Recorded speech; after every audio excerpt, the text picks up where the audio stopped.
For the next few minutes, let's focus on a chessboard.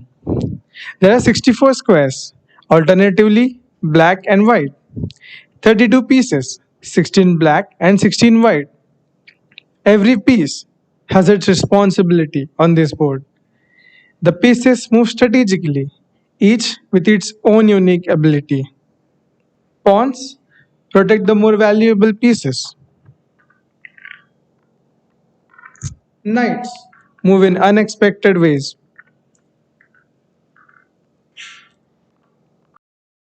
The bishops control the diagonals.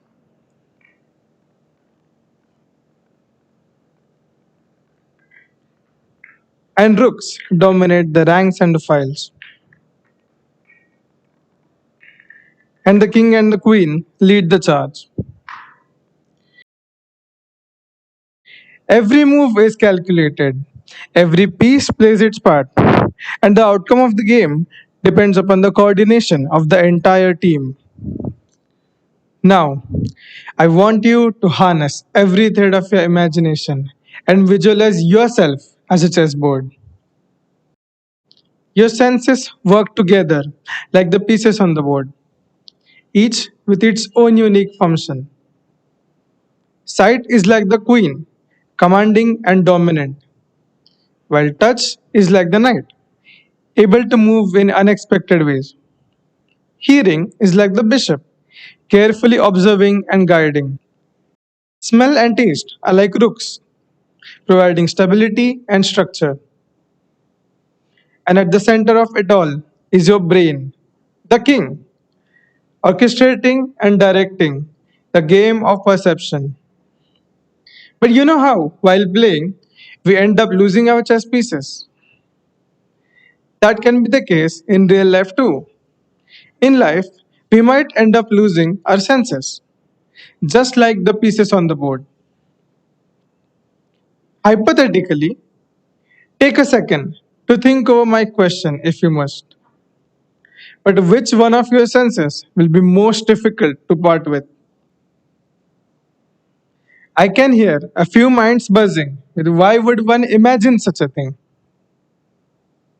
When I asked a similar question to some of my friends, the most prominent answer was sight. People found it most difficult to imagine themselves living without sight. Well, as a person who has been doing that for a fair few years now, let me assure you that although it is not easy, there are some underlying miracles which our body conjures. Traditionally, sight is the ability to perceive visual information through the eyes, allowing us to navigate and understand the world around us. It is one of the five main senses and plays a crucial role in how we navigate, interpret, and interact with our environment. We have also discovered certain limitations that hinder our sight, such as blindness, blurry vision, glaucoma, and others. Today, the idea of sight is not limited to traditional vision, but encompasses various forms of perception and representation of information, as well as non visual sensory modalities. I would like to call it seeing beyond sight. It is exploring and expanding our understanding of the world through means other than traditional vision. This can be achieved by using technology or training our mind to use non visual sensory modalities such as sound or touch to create a mental image of the world.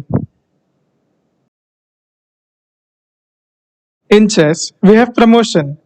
When a pawn is moved to the 8th rank, that is the last rank of the board, the player immediately replaces the pawn with a knight, bishop, rook, or a queen. Similarly, people with disabilities such as blindness use their other senses to navigate and understand the world around them. A sensory substitution,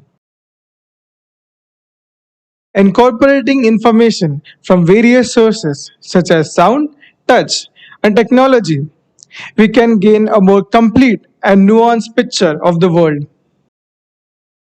This will ultimately lead to a deeper understanding and a greater sense of connection to the environment as well as to each other. Now, to help understand better, let's do a small activity. I want you all to close your eyes and feel through the goodie bag that has been handed over to you before.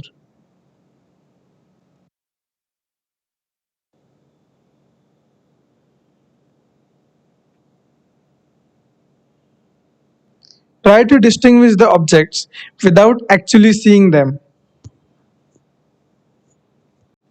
Use your other senses, such as touch or smell, to distinguish the objects.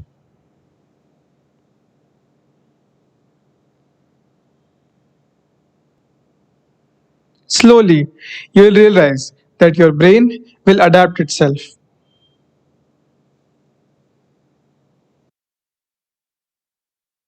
So the world is more inclusive now than it was a few years ago.